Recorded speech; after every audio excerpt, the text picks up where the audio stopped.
यांच्या प्रवचनाचा आजचा हा 6वा दिवस आहे.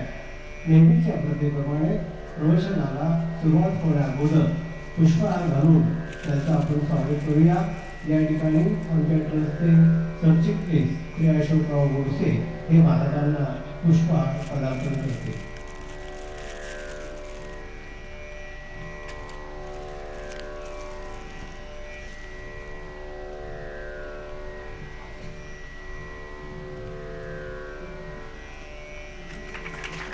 त्याचप्रमाणे ओठीलाही पुष्पहार अर्पण करतील.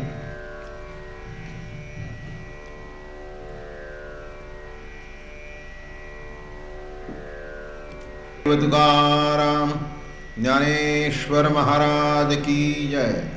तुकाराम महाराज की जय. सद्गुरु दादा महाराज अप्पा महाराज की जय. विलासिया नमो संसार तम सूर्या अपरमित परम वीर्या तरुण तर तूर्या लालन लीला. नमो जगदखिल पालना मंगलमणि निधाना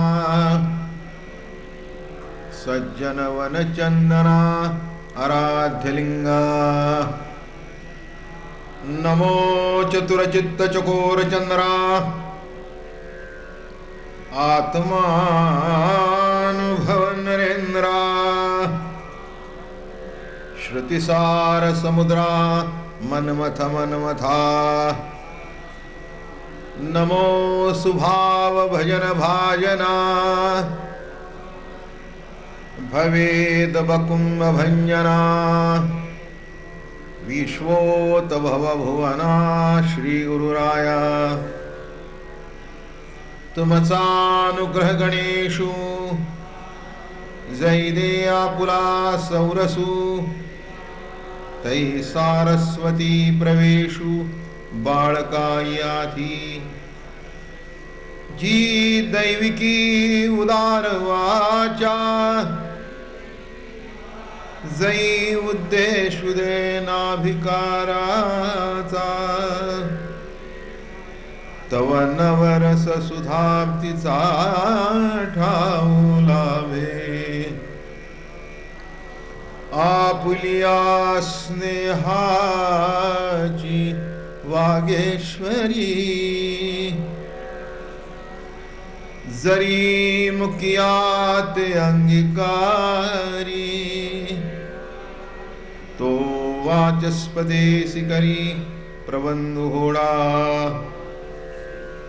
हात ठवा दयावरी झळके की हा पद्म करू माथा पारुखे. तो जीवची परितुके महेशेशी. एवढे जे महिमेचे करणे अथिलेपणे श्री गुरु सामर्था रूप करू म्हणे. तरी ते मोतिया भिंगरणे तैसे होईल. साडे पंधरिया रजतवणी तैशी स्तुतीची बोलणी. उगयाजी माथा ठेविजे चरणी तेची भले. कुंडलिका वरदे हरिविठ्ठल श्री ज्ञानदेव तुकाराम ज्ञानेश्वर महाराज सद्गुरु दादा महाराज.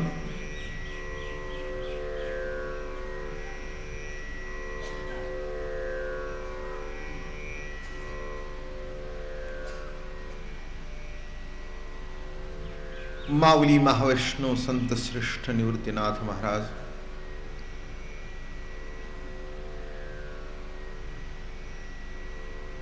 जीवनामध्ये गुरु अनेक असतात, सद्गुरु फक्त एकच असतो. बायका अनेक असू शकतील, आई एकच असते. चुलते अनेक असू शकतील, पण बाप एकच असू शकतो. मित्र अनेक असतील, पण सखा एकच असू शकतो.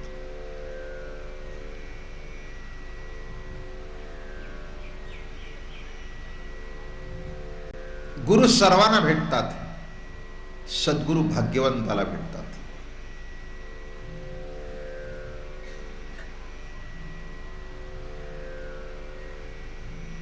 गुरुचं पीक आलंय, त्याला तोटा नाही.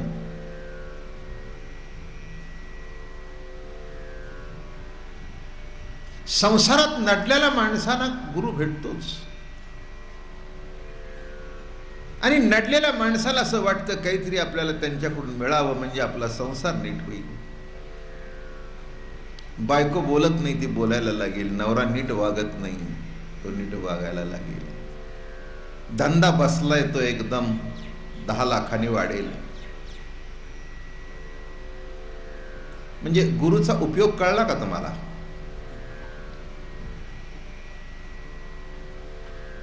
काही काही वस्तूंचं सुद्धा महत्व असतं. चांदीचा पेला जर असेल ना, तर त्याच्यातून मसाल्याचं दूध घ्यावं, दारू घेऊ नये.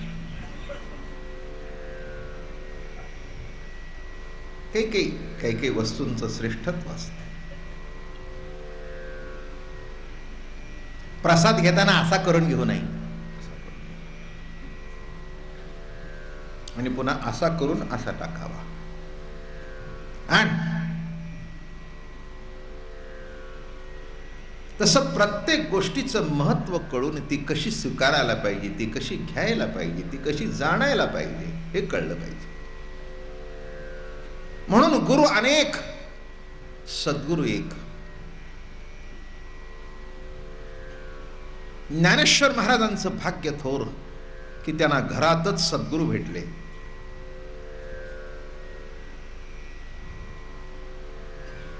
व्यासांच्या पोटी येऊन सुद्धा व्यासांना सांगावं लागलं, अरे राजा, जनक राजाच्या दरबारात जा. कारण वडिलाचं बरं वाटलं नाही, वडिलाबद्दल सुद्धा विकल्प आला, कुठेतरी अहंकार निर्माण झाला मनामध्ये. बामणाचं पोर एक खेळाशी भ्याले, 12 वर्ष लपाल रे, कापत कापत बाहेर आले, आणि नागवेची पळवणी गेले रे. खेळी आलेला आहे नामदेव महाराजांनी. एका ब्राह्मणाचं मूल होतं म्हणाले, ते आईच्या पोटात 12 वर्ष लपून राहिलं. आता हे सगळे टेक्निकल प्रश्न मला विचारू नका, नाही म्हणजे माझ्याकडे उत्तर नाही तसं. 9 महिने उलटल्यानंतर 10वा महिना लागल्यानंतर ती बाई किती कासावीस होते की एकदा केव्हा, आणि नाही तर सध्या सिझरिंग करून मोकळं करून टाकतात, गरज असली तरी नसली तरी.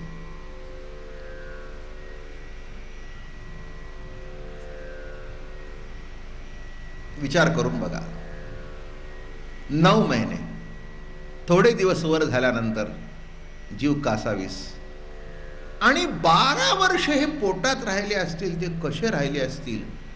ती आई धन्य, आणि म्हणून सुखदेव बाहेर येत नव्हते. श्रीहरीने सांगितलं, अरे बाबा बाहेर ये, अरे त्या आईला त्रास होतोय, बाहेर ये. ते म्हणले, नाही, मागच्या जन्मी असा झाला त्रास, त्याच्या जन्मी असा झाला त्रास, त्याच्या जन्मी असा झाला त्रास, आता काळजी करू नकोस. म्हणाले, मी आहे. म्हणून कापत कापत बाहेर आले, नागवेची पळून गेले रे. पळत सुटले. व्यासांना असं वाटलं जरा मांडीवर घ्यावं, त्यांचे लाडकोड करावे, त्यांचा मुका घ्यावा, नाही घेता आला, पळून गेले. जवळ घेता आलं नाही. नदीवर आल्यानंतर समोर पळून गेले. स्त्रिया आंघोळ करत होत्या. व्यासांच्याकडे बघितल्यानंतर त्यांनी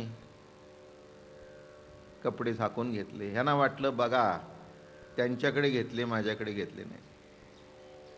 पुढची कथा सांगायची आवश्यकता नाही. जनकाकडे गेले, उभे राहिले तिथे आणि निरोप पाठवला, सांगा तुमच्या राजाला मी शुक आलोय. राज दरबारमध्ये जाताना काही घेऊन जाऊ नये असा नियम आहे, दंडक आहे. म्हणून लंगोटी लावली, एक कडदोरा लावला आणि एक राखेचा ढेपसा घेतला. देवदर्शनाला सद्गुरूला जाताना काहीतरी द्यावं लागतं. आतून निरोप आलेला, तुमच्याबरोबर आणलाय तो बाहेर ठेवा. जास्ती रंगवून गोष्ट सांगत नाही. तुमच्याबरोबर ते म्हणले कोण आणलाय? माझ्याबरोबर काय बायका आहेत का 700? पण जनकाला तेवढ्या होत्या. बाहेर ठेव म्हणजे कुणाला ठेव? ते लंगोटी फेकली आणि ते दोराही फेकला. सांग म्हणले मी शुक आलोय. पुन्हा निरोप आला, तुमच्याबरोबर जो आणलाय त्याला बाहेर ठेवा. मग विचार करू लागले कोण आहे माझ्याबरोबर? मी देह, मी कर्म करता, मी ज्ञाता, मी विषय भोक्ता, ऐसी जे का देहात्मता दृढ बद्धता येना. कोण होतं बरोबर? मी देह, मी कर्म करता, मी ज्ञाता, मी विषय भोक्ता, ऐसी जे का देहात्मता दृढ बद्धता ये नाव. हे टाकण बाहेर, आतमध्ये ये. कशा करता सांगितलं? मधलं सांगत नाही. आणि मग आतमध्ये आले, काही दिवसांनी ताट झाले वगैरे वगैरे वगैरे. मग गुरु अनुग्रह झाला. जा म्हणाले शुकदेवा, अगदी डायरेक्ट आमच्याकडे झाला. जरा मिथिली नगरी बघून या, फिरून या जरा नगरी. आणि फिरून आल्यानंतर राजाने विचारलं, शुकदेवा नगर पाहिलं? हो म्हणाले पाहिलं. काय काय दिसलं? साखरेची बाई, साखरेचा पुरुष, साखरेचा हत्ती, साखरेचा घोडा, साखरेचा रथ, साखरेची दुकानं, साखरेचे रस्ते. नाही कळते का तुम्हाला काय? सगळं ज्ञानरूप दिसलं. आता काहीही परिच्छिन्न दिसलं नाही, आहे ते सगळं ज्ञानरूप आहे असं दिसून गेलं. सगळं साखरेचं दिसलं. बाई साखरेची, पुरुष साखरेचा, हत्ती साखरेचा, वाघ साखरेचा. ही ज्ञानदृष्टी पण केव्हा प्राप्त झाली? सद्गुरू भेटल्यानंतर. एक आश्चर्य आहे नाही? अमलात्मा परमहंस शुकदेव ब्रह्मचारी, बाल ब्रह्मचारी आणि त्यांचे गुरु 700 बायका असलेला जनक राजा.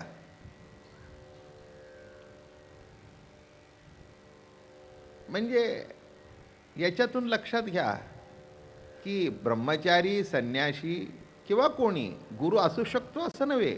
ज्याच्यामध्ये सत तत्वाची प्रतिती प्रगट झालेली आहे तो सद्गुरू. देख पागा जनकादिक कर्मजात अशेख, न सांडिता मोक्ष सुख पावते झाले. किती सुंदर ओवी बघा. सोडून द्या, सोडून द्या, सोडून द्या, सोडून द्या. अरे म्हणले काय सोडतोस? गप्पा मारू नकोस. परमार्थाकरता जे सोडायला पाहिजे ते सोडत नाहीस. कसं आहे ते परमार्थातलं सोडणं? आम्ही रोज दाढी करतो, पण रोज ती उगवते.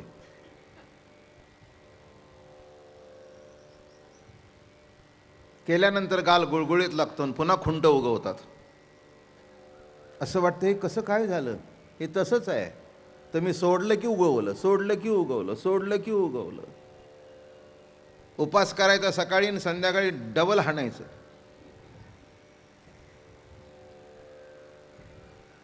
माझं म्हणणं लक्षात की असं वरवर सोडून जमत नसतं. एक मी तुम्हाला सांगू, तुम्ही विषय सोडू नका, विषयाने तुम्हाला सोडलं पाहिजे. आणि विषय तुम्हाला केव्हा सोडतील? त्या विषयाची जागा दुसरं कोणीतरी घेईल तेव्हा. आईचं प्रेम केव्हा कमी होतं? जेव्हा बायको ती जागा घेते तेव्हा. चुकलं का काय माझं? काय हो मंडळी, अगदी पिकलेल्या केसाचे म्हातारे असले तरी काय आईचं प्रेम केव्हा कमी होतं बाबा? बायकोनी ते स्थान घेतलं की तिथपर्यंत कमी व्हायचं काही कारण म्हणजे कोणीतरी ती जागा घ्यावी लागते, हे सत्य आहे. तसं विषयाची जागा कोणीतरी, वासनेची जागा कोणीतरी घ्यावी लागते. ती रिकामी राहून जमत नाही आणि एका वासनेची जागा दुसऱ्या वासनेने घेऊन जमत नाही. पंचविषय आहेत, एक विषय सुटला की दुसऱ्याकडे धावतोच. काय सुटतो का? घरी आला, भूक लागली, गबा गबा गबा गबा खाल्लं, वाव आणला, आता लाव टीव्ही. रसविषय संपला, रूपविषयाकडे धावला. टीव्ही बघून कंटाळा आला, गच्चीत उभा राहिला, बघू लागला. काय ते तुमचं तुम्ही बघा, मला काय करायचं.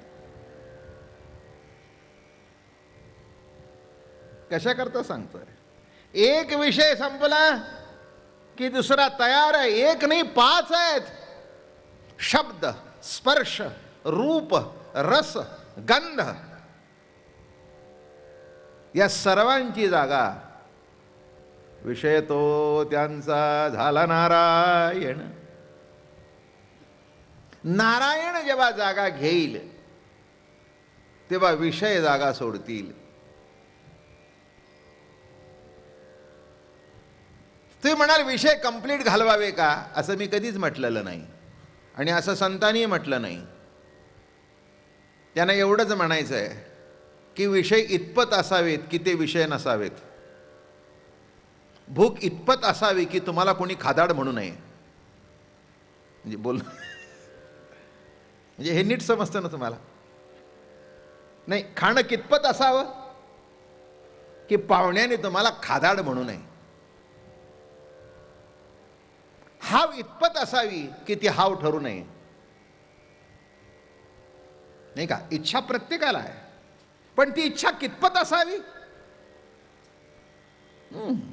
की तिचं रूपांतर हवेत होऊ नये. बरोबर आहे, हे नीट लक्षात घ्या. स्त्री असावी, पण सतत जर तिच्या भोगात अडकला तर भोग नव्हे, तो भवरोग होऊन जाईल. नसावी असं नव्हे, असं कोणी सांगितलं नाही. व्यासानं आहे, नाही का? गीता सांगणाऱ्याला 16,108 आहेत, तुम्ही एकच असू द्या. रामचंद्र प्रभूला आहे, कोणाला नाही. नाही का? म्हणजे पत्नीशिवाय कोणी आहे का? अपवादात्मक असतात, नसतात असं काही नाही. कदाचित त्यांना ती शारीरिक गरज वाटत नसेल, असंही असेल, शक्यता आहे. एखाद्याचं ब्रह्मचर्य टिकलं म्हणजे समजावं ती त्याच्यात अवस्था तितकी उत्कट नव्हती. बघा, कोणात नाही कोणात तरी कोणचे तरी अवस्था उत्कट असते. कोणाला खाण्याची असते, कोणा स्त्रीची असते, कोणा ऐकण्या कशाची. एक जर पुढे सरकलं तर बाकीचे 4 मागे सरकतात. म्हणून लक्षात घ्या, सद्गुरू जेव्हा भेटतात तेव्हा सोडावं काही लागत नाही, पण सद्गुरूच्या कृपेने सगळं आटोक्यात राहतं, इन कंट्रोल. हे वर्म आहे याच्यात. काय सोडता? डोळे दिलेत बघायचं सोडता, कान दिलेत ऐकायचं सोडता, पोट दिलंय खायचं सोडता, कान दिलेत काय सोडता? काय? प्रकृतीचा संग आहे तिथपर्यंत काही सोडता येत नाही. जवरी संगू प्रकृतीचा तवरी त्यागुण घडे कर्माचा. ऐसी आही करू म्हणती तयाचा ग्रहो चिवरे. सांगे श्रवणी ऐकावे ठेरे की नेत्रीचे तेज गेले. हे नाशारंध्र बोलारे परिमळू न घे. काय टाकतोस? एक मनुष्य म्हणाला मी सेंट लावत नाही. तू लावू नकोस. शेजारच्याने नावल्यानंतर तुला जर नाक असेल आणि केवळ खिंडार नसेल तर तुला तो वास आल्याशिवाय राहणार नाही. काय? बरोबर आहे ना? नाक म्हणजे काय? अहो, जे वास घेते ते इंद्रिय. चांगलाही जातं आणि वाईटही जातं. रस्त्याने जाताना गटर तुंबलंय, गटर तुंबलंय वाटतं, म्हणजे वास जातोच ना. मग नाही म्हटलं तरी एकादशी असली आणि रस्त्याने जर भजी तळताना कोणी बघितलं तर त्या जिभेला कुठे माहिती आहे आज एकावर एक आहे म्हणून? तिला एकावर एक खायची सवय आहे. तिला एकावर एक खायची सवय आहे. तिला कुठे माहिती आहे एकादशी आहे? नाही का? चातुर्मास सुरू झालाय आता. कांदा लसूण माणसं खात नाहीत, परमार्थिक. त्यांनी काहीतरी होत असेल, खात नसतील. माझं त्याच्याबद्दल काही चर्चा नाही आहे. पण मी एक गंमत बघितली आहे, जे कांदे खातात ना त्यांच्या तोंडात जेवढा कांदा नसतो तेवढा न खाणाऱ्याचा असतो.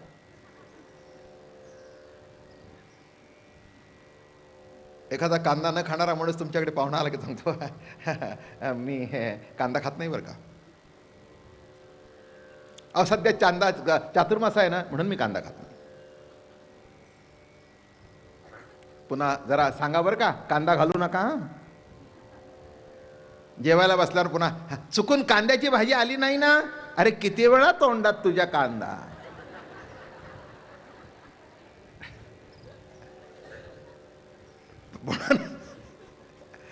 कांदा खाणाऱ्यापेक्षा कांदा न खाणाऱ्याच्या तोंडात कांदा इतका जातो. आणि काय असतं, प्रत्यक्ष खाणं जरी नसलं तरी प्रतितीत येतच ना. जाऊ द्या. तेव्हा तसं इतकं सोडणं काही सोपं नाही. विचार करून बघा जीवनामध्ये काय काय घडत असतं आणि कसं घडत असतं. मग सद्गुरू भेटल्यानंतर काय होतं? जीवन संपूर्ण पालटून जातं. आणि असे जे सद्गुरू निवृत्तीनाथ, त्यांचा एक अभंग तुम्हाला सांगणार आज.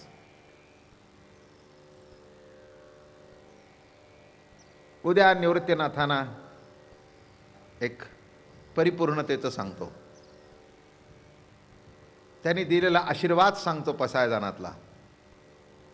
आणि परवा कीर्तन करून मग दुसरे संत सांगायला सुरुवात करीन. नाही तर काही नाही, 1 महिना हेच सांगेन मी, तसं काही नाही. त्याला काय तोटा आहे? आमच्या दुकानात माल नाही, पण जेवढी वैष्णवांना मला माल करून टाकली त्या निवृत्तीनाथाच्या दुकानात काय कमी आहे? म्हणजे परवाच गाडीत बसले होते आमची माईसाहेबांची मंडळी. मी म्हटलं खरं सांगू, मला आता असं वाटायला लागले 1 महिना सगळ्या संतांना निवृत्तीनाथाभोवती प्रदक्षिणा घालायला लावू आपण. इतकं भांडवल आहे, किती सांगावं तितकं थोडं आहे. पण जरा थोडंसं अजून नामदेव महाराज सांगावे, असं संत थोडं थोडं थोडं थोडं थोडं सांगत जावं. प्रत्येकाची रुची बघावी, प्रत्येकाचा अनुभव घ्यावा. एक एक निरनिराळं अधिष्ठान घेऊन एक एक संत जन्माला आले. संसार सुफळ हरी उच्चारिता, संसार सुफळ हरी उच्चारिता, एरवी मरता अधोगती, एरवी मरता अधोगती, संसार असारू श्रीपती हा सारू, नामे विण पारू न पवीजे, नामे विण पारू न पविजे, संसार आसारू श्रीपती हा सारू, हरी हरी म्हणता उतरले पार, दुर्घर संसार तरले रया, दुर्घर संसार तरले रया, संसार आसारू श्रीपती हा सारू, निवृत्तीचा जप हरी हा उच्चार, निवृत्तीचा जप हरी हा उच्चार, संसार सागर तारक हरी, संसार सागर तारक हरी, संसार असारू श्रीपती हा सारू, नामे विण पारू न पविजे, नामे विण पारू न पविजे, संसार असारू श्रीपती हा सारू. या 5-6 दिवसात सकळही तीर्थे निवृत्तीच्या पायी सांगितलं. म्हणजे निवृत्तीनाथ काय आहेत आणि त्यांच्याबद्दल ज्ञानेश्वर महाराज काय म्हणतायत, इतर संत काय म्हणतात. आज निवृत्तीनाथांचा एक अभंग आपण बघू. संसार सुफळ हरी उच्चारिता. संसार सुफळ होण्याकरता खटपट का असफल होण्याकरता खटपट. सुफळ होण्याकरता खटपट पण होत नाही हे वास्तव्य.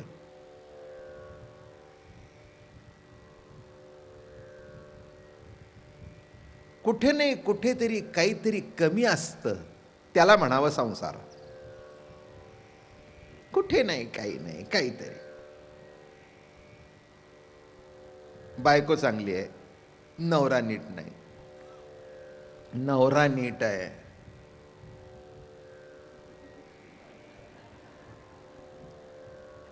दोघं नीट आहे, बृहस्पती पोटाला आलेले निराळेच.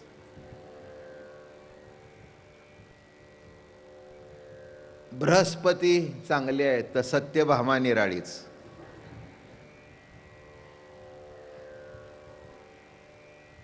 सर्व नीट आहे तर पैसा पुरत नाही.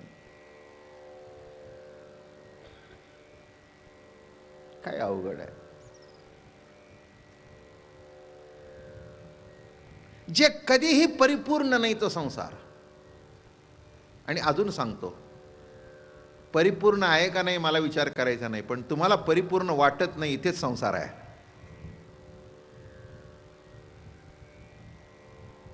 काय सांगितलं मी? परिपूर्ण आहे का नाही हे प्रश्न गौण आहे, पण संसार कुठे आहे? जिथे आहे ते तुम्हाला परिपूर्ण वाटत नाही, इथेच संसार आहे.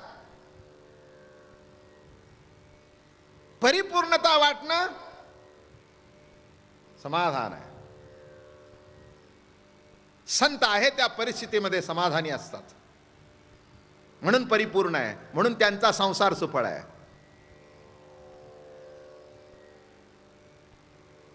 ज्ञानेश्वर महाराज सुद्धा म्हणतात, अवघाती संसार सुखाचा करीन, सुफळ करीन.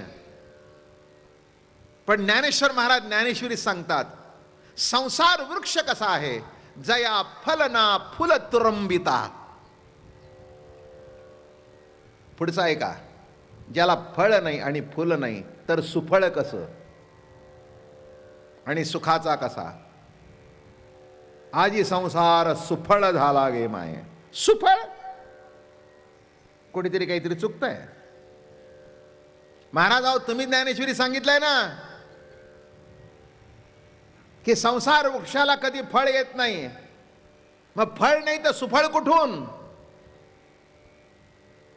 ज्ञानेश्वर महाराज म्हणले, बाबा महाराज प्रवचनाला गर्दी जास्ती जमते म्हणून शहाणा झालास काय.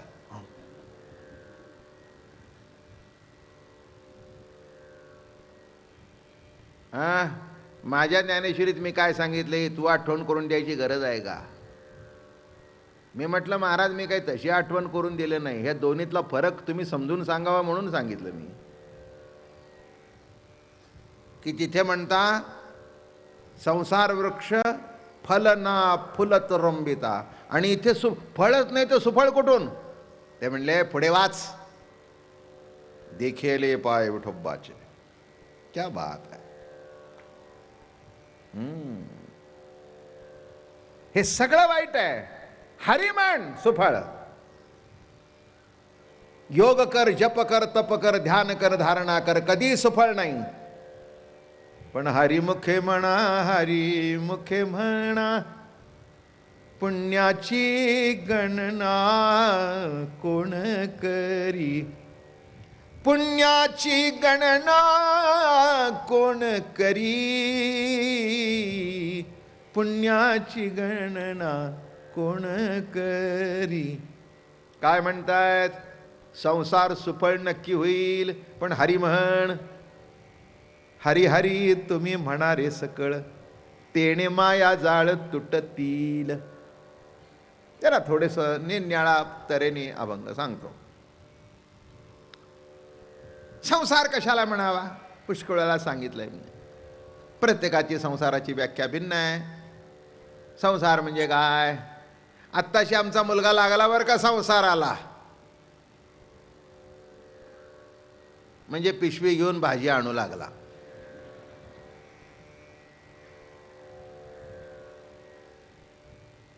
जरा लक्ष घालतोय. कालच मला विचारत होता, आई दूध घेऊन येऊ का?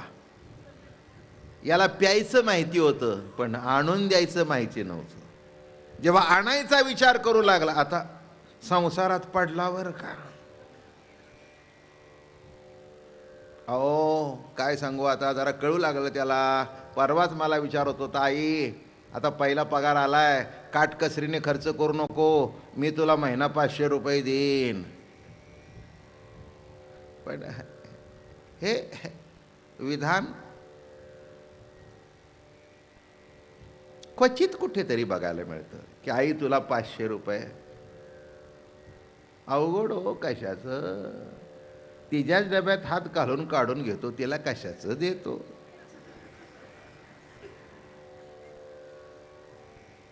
कधी नव्हे तो सिगरेट ओढायला लागला, 500 रुपये सिगरेटला लागतायत, कशाला. पण असू द्या, every rule has an exception. काही बिघडत नाही. पण संसार कळू लागला नाही का. अजून पुढे जास्ती कळला. बायको आली, काय 10,000 रुपये पगार, तिला 7-8 हजार रुपये पगार. बापाच्या पेन्शनवर आपलं चालू होतं. बापाचं काही कमी नव्हतं, त्याला 4-5 हजार रुपये पेन्शन येत होते, त्यातही आपलं मस्तपैकी चालू होतं. पण आता दोघांनी द्यायला नको का 3-4 हजार रुपये घरात? जेवायला किती लागतात? तिचे 500 आणि माझे 500, म्हणून मी 1000 देतो. लॉन्ड्रीचं बिल सुद्धा मीच देतो. आता काय मी तो का? अहो ती म्हणली, बाळ्या काय म्हणतोय? अगं हुशार झाला बाळ्या, बाळ्याला संसार कळू लागला.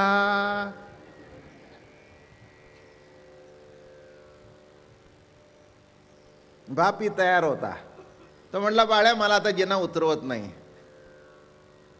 तुम्ही दोघाचे 1000 देण्यापेक्षा आमच्या दोघाचे आम्ही 1,500 देतो, संसार चालव. याला म्हणावं रंगात डाव करणं.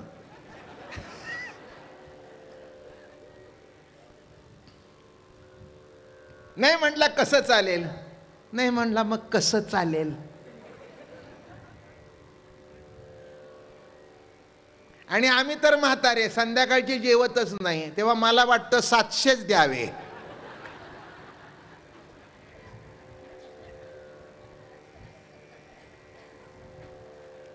हे तुमच्या कुणाच्या घरात असं नसेलच. अरे काय सांगता, इससे भी बढ़िया तुम्हारे घर में है,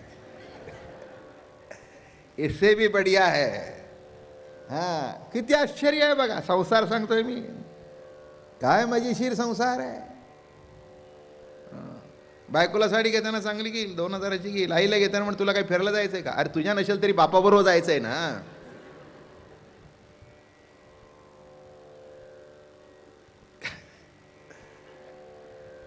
संसार चाललाय हा आता. मग संसार तर आवडीचा विषय तुमच्या आणि माझ्या. त्याला काय कमी आहे? जेवढं रंगरंगोटी करीन तेवढं भरपूर आहे. सांगा मला, सुटला का संसार? बघा काय संसार आहे. हो, कोणी सुटलं नाही याच्यातून. आणि एक आहे, किती संसारात करा, कुणालाच कुणाचं बरं वाटत नाही, नामे संसार.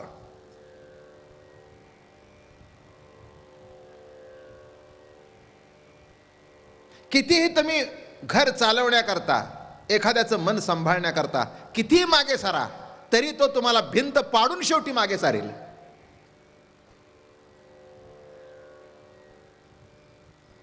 तुम्ही 4 पावलं मागे सारा, त्याला वाटलं अजून आता हा सरला, अजून सारावा. भिंतीला जाऊन टेकला, मग म्हणेल आता भिंतीला नाही, अजून सारा. पण लक्षात ठेव, ज्या दिवशी भिंत पडेल त्या दिवशी घर पडेल, आणि तिथे तूही शिल्लक राहणार नाही, तोही शिल्लक राहणार नाही, हे विसरू नका. घर चालवायचं म्हणजे एकमेकाचं चालवून घ्यावं लागतं, तेव्हा चालतं. मराठी समजलं? एकमेकाचं चालवून घ्यावं लागतं, पण त्याला सुद्धा मर्यादा असतात. आणि जेव्हा मर्यादा संपते घराची, तिथेच घरं फुटतात. म्हणून या संसाराच्या त्रासातून कुणी सुटला नाही. तुकाराम महाराजांना होता, नाथांना होता, माऊलीला तसे कोणी लग्न केलेले जरी नव्हते तरी जनानी खूप त्रास दिला. आणि लग्न करणं म्हणजे संसार आहे असं नव्हे. अहो, ज्याला पोट आहे त्याला संसार आहे, कोणाला संसार नाही. आणि ज्ञानेश्वर महाराज कधी म्हणतायत की मी संसार केला नाही? ते तर म्हणतायत सुफळ करायला निघालोय. फरक सांगू का? आम्ही म्हणतो मला माझा संसार चांगला करायचा आहे.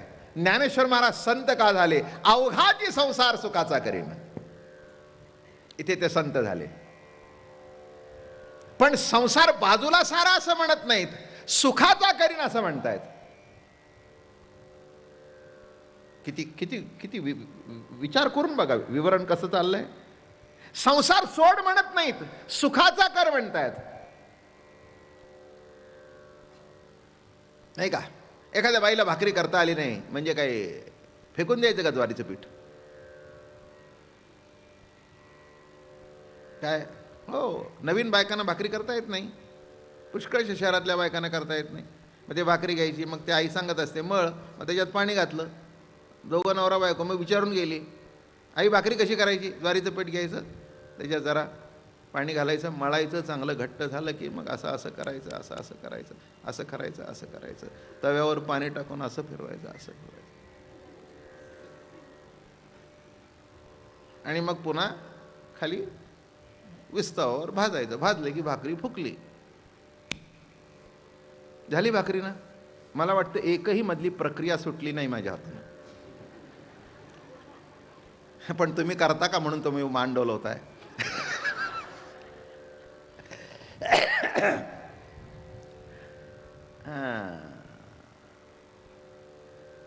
झालं. मग ज्वारीचं पीठ घेतलं, पाणी टाकलं, 2 माणसं 2 भाकरी. पाणी जास्ती झालं म्हणून पीठ टाकलं, पीठ घट्ट झालं म्हणून पाणी टाकलं. ते एका 2 मिनिटात परात भर पीठ झालं. आता नीट कळे ना की याचं काय करावं. आणि शेवटी ज्या 2 भाकरी होत्या त्याही नीट झाल्या नाही. काही तव्यात टाकताना पडल्या, काही ज्या चिकटून बसल्या त्या निघाल्याच नाही.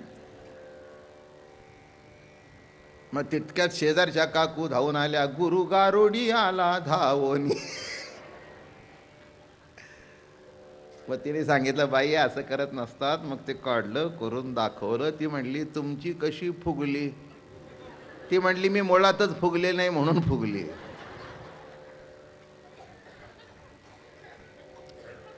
आता तुम्हाला आवडणारा विषय हा संसार आहे. संसार चरित्र परब्रह्म बर का. हा संसार देवानी मांडलाय. मी म्हणजे तुम्ही मांडला, मी मांडलेला संसार नाही हा. एकलेन कंठवे म्हणून या येणे, केली निर्माण 14ही भुवने, चंद्र सूर्य तारांगणे. एवढा मोठा संसार मांडलाय हा. एका श्रुती सांगते, एका एकी नरमते. एकट्याला रमत नव्हतं म्हणून एवढा संसार उभा केला. म्हणून तुम्ही कुठून जाता? सोडून. एखादा म्हणेल मी संसारातून सोडून जाईन, असं नाही जाता येत. पळून गेला तरी त्याच्या मागे संसार आहेच आहे, जास्ती वाढवत नाही. महाराज म्हणाले संसार सुपळ हरी उच्चारिता. जरा एक आध्यात्मिक भाग सांगतो संसाराचा. महाराज मोठं सुंदर सांगतायत. फडा पुच्छ वाकुडा वाघ, तेणे आकारे म्हणती नाग, नाग नव्हे सोनेची सांग, तेवी जग हे मद्रूप. कितीतरी उभ्या माझ्या पुढे आहेत. पाहता सुतती दिसे उघडे, तया नाम म्हणती लुगडे.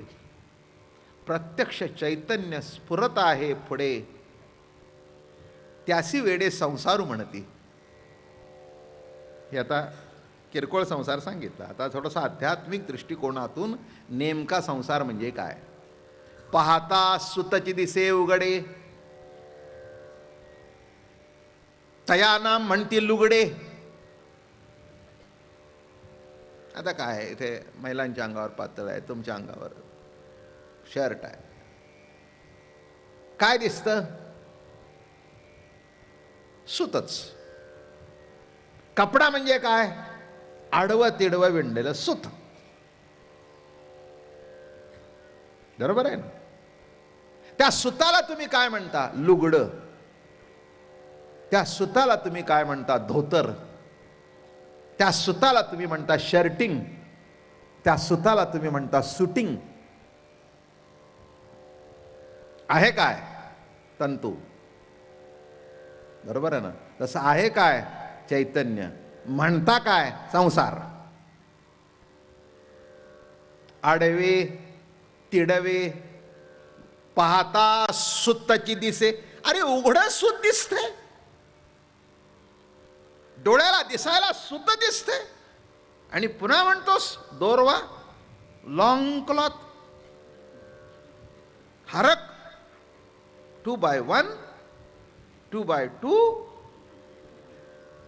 अरे काय, कुठं आहे 2x2? हा, परमसुख, सच्चा हिरा, आमच्या धोतर जोडीची नावं.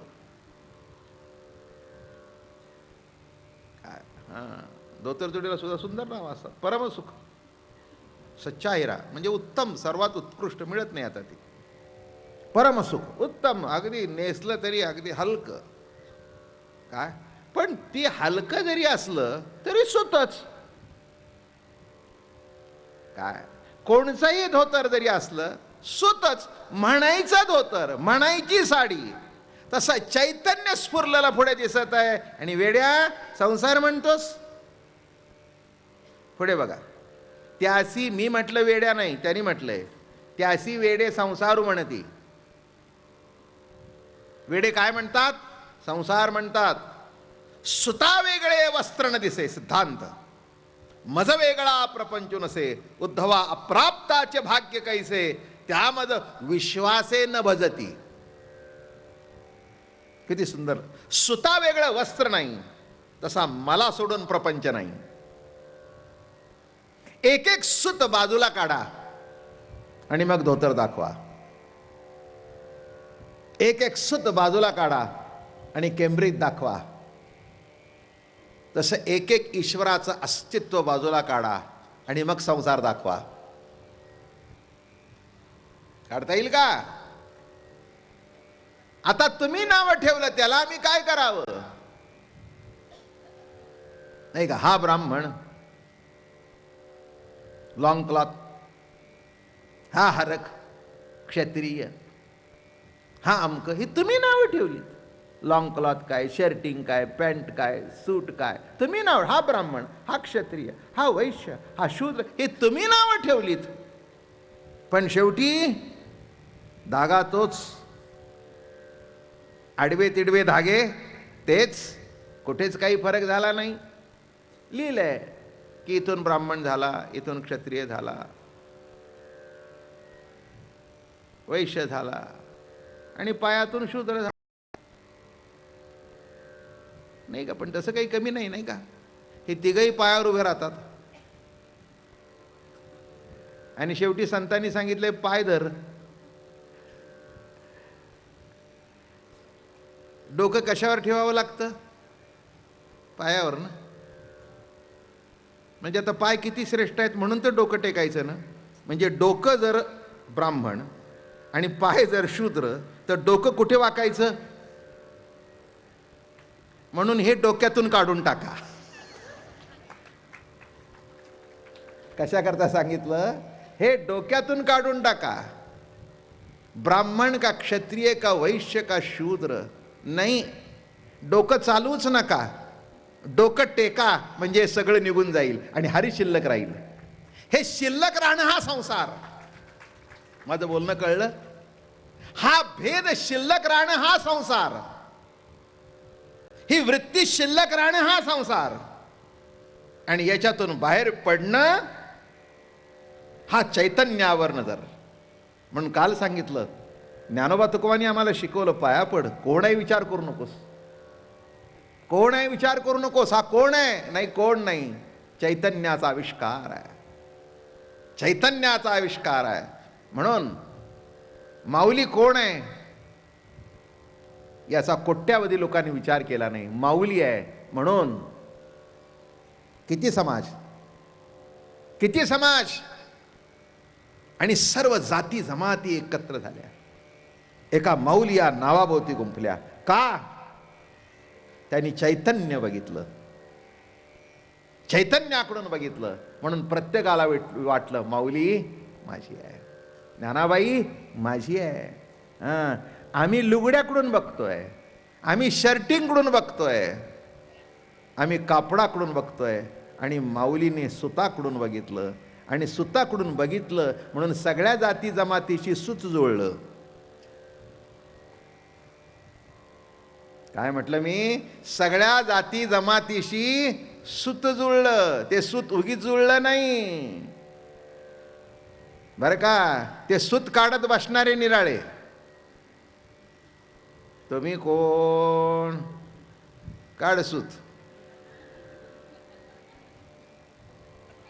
सूत नुसता सूत काढत बस. ते सूत काढणं निराळं, सूत जुळवणं निराळं. माऊलीने असं सूत जुळवलं की त्यांच्या काळामध्ये गोरोबा जवळ आले, सावतोबा आले, सेना महाराज आले, कानोपात्र आली. कोण आले नाहीत? पलीकडच्या काठावरचे चोखोबा आले.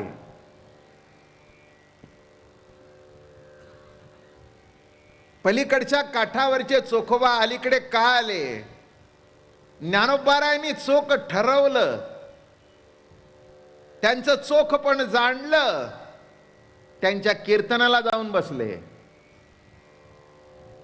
कशावरची नजर आहे बघा. होई सुता वेगळे वस्त्र न दिसे, मद वेगळा प्रपंचू नसे, उद्धवा अप्राप्ताचे भाग्य कैसे. काय या प्राप्ताना म्हणावं, त्यामध्ये विश्वासेन भजती. एक लक्षात घ्या, ह्या जे मोठे विद्वान मंडळी आहेत ना, त्याच्यावर एक निवृत्तीनाथांचा अभंग आहे. ज्ञानियाच्या गोष्टी सांगतो चावटी, भाव नाही पोटी तया करू काय करू. भाव बळे देव, भाव बळे देव, भक्तीचा स्वभाव ऐसा असे. जना उपदेशी जन ऋषिकेशी. मी जे सांगतोय ते बघा काय म्हणतायत निवृत्तीनाथ. जना उपदेशी जन ऋषिकेशी, आपण भक्तीसी दुरावित. निवृत्ती म्हणे भक्तभाव हा सफळ, तेथे अद्वैत कृपाळू बिंबला असे. काय लिहितायत बघा. जनाला सांगतोयस, जन ऋषिकेशी म्हणून नटलेला आहे, सर्व देव आहे, पण तुझ्या मनात ती भावना नाही रे सख्या. जरा ती भावना ठेव, ती प्रतिती ठेव, म्हणजे कळेल. आणि म्हणून निवृत्तीनाथांनी जी परंपरा निर्माण केली, अजून सांगतो, या लागी संसार जो समस्त, माझे ठाई असे ओतप्रत, मज वेगळे काही येत नाही निश्चिंतानु मात्र.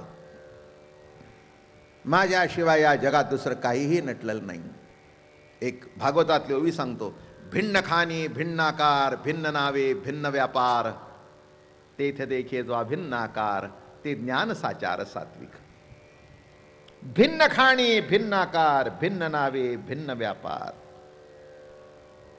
तेथ देखे जो अभिन्न आकार, ते ज्ञान साचार सात्विक. भिन्न खाण आहे, भिन्न आकार आहे, भिन्न नाव आहे, भिन्न व्यापार आहे, पण या सर्वामध्ये एक अभिन्नपण आहे. तुम्ही कुठेही जन्माला आला, कोणत्याही जातीचे असा, गरीब असा, श्रीमंत असा, पण प्रत्येकाला सुखाची गरज आहे. आहे का नाही? उच्च कुळामध्ये जन्माला आलेला आहे, आता त्याला सुखाची गरज नाही. सिंहासनावर राजा बसलाय, त्याला सुखाची गरज नाही. आणि मातीत बसलाय, त्याला सुखाची गरज आहे. त्याला का सुखाची गरज आहे? तर मातीत बसलाय म्हणून. आणि का त्याला सुखाची गरज नाही? तर सिंहासनावर बसलाय म्हणून. असं म्हणता? मातीत बसणाराही म्हणतो सुख पाहिजे, आणि सिंहासनावर बसणारा म्हणतो तूच बरा.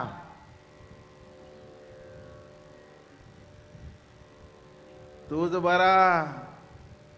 हो, ताटात चांगलं जेवण आहे, एखादा भीक मागून येतो, खातो, तो म्हणतो तूच बरा, कारण तुला काहीच खटपट करावी लागत नाही. 4 घरातल्या चतकोर मिळाली की तुझं पोट भरलं, मग ये की माझ्या शेजारी. अवघड आहे. तो म्हणतो दादा तुम्हाला दिसत नाही, एक चतकुर तेव्हा मिळते 10 घरातून पुढे जावं लागतं तेव्हा.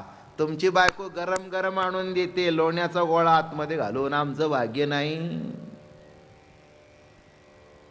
आणि भाकरी मिळते ते शिळा तुकडा मिळतो दादा, तुम्हाला माहित नाही. म्हणजे त्याला तो बरा वाटतो, याला हा बरं वाटतो. आता कुठे कोणी सुखी आहेत? कुठे कोणी सुखी आहेत? विचार करून बघा. विचार केला तर कळेल. म्हणून सगळे एकच आहेत, एका लेवलला आहेत. गरीब असू दे, श्रीमंत असू दे, कुणालाही आहे त्याच्यात सुख नाही. इथेच दुःखी आहे, आणि दुःखी आहे तिथेच समानता आली. काय? गाडीतून बसून निघालाय, माणसं रस्त्याने निघाली, तो म्हणतो काय गाडीत बसले? हा म्हणतो 3 महिने गाडीचा हप्ता भरला नाही.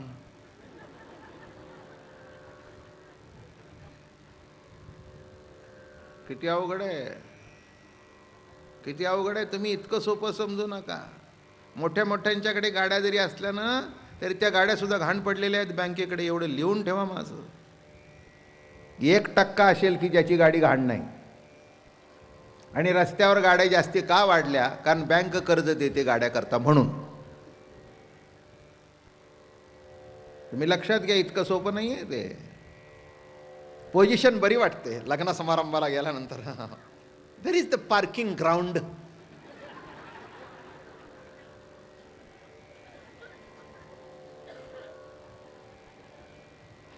पार्किंग मध्ये गाडी बरी करताना उपरतो तो म्हणतो ना 5 रुपये.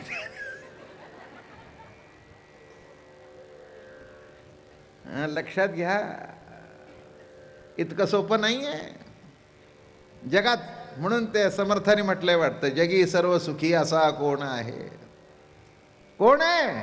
कोण आहे? एक आहे, जो संत आहे तो सुखी आहे, किंवा जो संतांच्या जवळ गेला तो सुखी आहे. बस. संत आहे तिथे मस्त आहेत, आपल्या बोधाच्या ऐश्वर्यामध्ये रंगून गेलेले आहेत, जे आहे त्याच्यात समाधानी आहेत. आणि म्हणून इथे म्हणतायत, या लागी संसार जो समस्त माझे ठाई असे जो ओतप्रत, मज वेगळे काही येत नाही निश्चिंत अनुमात्र. एवं एक सांसारिक नाथ बाबा सिद्धांत करतात. एवं संसार तो ब्रह्मस्फूर्ती, लीला विग्रहे साकार स्थिती, मी विश्वेश्वर विश्वमूर्ती, बहुधा व्यक्ती मी एक. एकच नटलोय. या दृष्टीनं जेव्हा बघाल तेव्हा संसार आनंददायी वाटेल. आणि मग गळ्यात टाळ घालून तुम्ही म्हणाल, अवघाची संसार सुखाचा करीन, आनंदे भरीन, ती लोक जाईन गे माय. एकाने मला विचारलं, हे एवढी दरवर्षी वारीला गर्दी वाढते. म्हटलं गर्दीला विचारा, मला काय विचारता?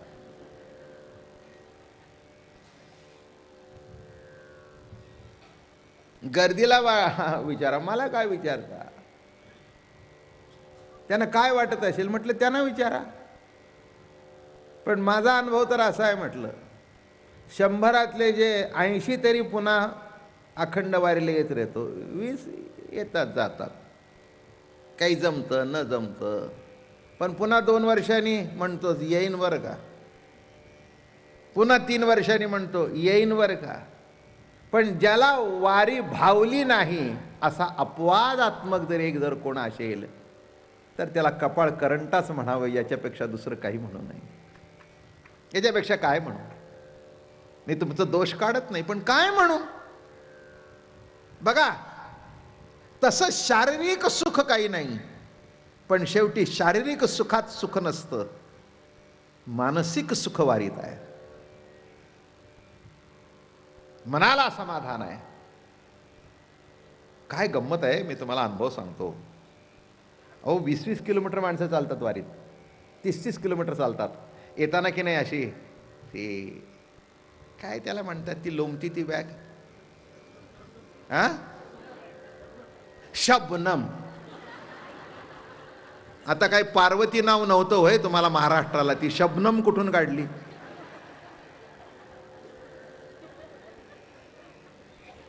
आता शबनम नाम काय आपल्या संस्कृतीत बसलं का? आता ही नको तिथली शबनम खांद्याला अडकून वारीत कशाला? काय गंमत आहे त्याची. आपला शब्द चांगला, मला म्हणून मगाच पाठवून ते आठवत होतं पिशवी. अहो चांगली किती शबनम. आता त्या शबनम मध्ये नको ते घातलं तर बरं, ती माळ शबनम मध्ये तुमची कशी पटायची? अवघडच आहे. मग ती घाली, ती निघाला, आला येतो बरं का थकून, आणि असा टेकून येतो, काय आला का? हा आलो, 30 किलोमीटर चाललो आज, जरा पाय दुखतायत, पण मग काय पुढच्या वर्षी यायचं का? पाय आहे तोपर्यंत येणार म्हणलं. अरे वा. मी म्हटलं पाय दुखले, म्हटलं महाराज दुखू द्या पाय, पण पंढरीच्या रस्त्याने चाललो याचा आनंद कधीच मिळाला नाही महाराज. काय बरं वाटलं, काय बरं वाटलं, काय बरं वाटलं महाराज. जय जय राम कृष्ण हरी म्हणत चाललो, काय बरं वाटलं. सुखालागी करीसी तळमळ, तरी तू पंढरीशी जाय एक वेळ, तरी तू पंढरीशी जाय एक वेळ, मग तू अवघाची सुखरूप होसी. या अभंगाला धरूनच सांगतो, जन्मजन्मीचे दुःख विसरसी. एक सिद्धांत सांगतो, जिथे दुःख विसरलं तिथे संसार संपला. जिथे दुःख आहे तिथे संसार आहे, आणि जिथे दुःखाचा विसर झाला तिथेच संसार आहे, तिथेच संसार आहे. अहो दुसरं काय, मी म्हणतो सतत संपला नाही, पण किमान रोज 1 तास तरी संपतोय ना. काय म्हटलं मी? नसेल 23 तास संपत, पण 1 तास तरी संपतोय ना. इतरांचा 1 क्षण संपत नाही, आमचा 1 तास तरी संसार संपतोय. हे काय कमी आहे, हे काय कमी आहे. आणि म्हणून तर दारापर्यंत गच्च गर्दी होते, नाही तर कशाला कोणी येतात प्रवचनाला? कोण येतो? कोण येतो? येणार नाहीत. पण खात्री आहे माझी, 1 तास संसार विसरता म्हणजे दुःख विसरता, आणि जिथे दुःख विसरता तिथे सुखाची वाढ होत असते. पुंडलिका वरदे हरी विठ्ठल श्री ज्ञानदेव. हो, परवा एकादशी आहे, आणि एकादशीला कीर्तन 6 वाजता आहे. पुण्यातल्या टाळकऱ्यांनी सगळ्या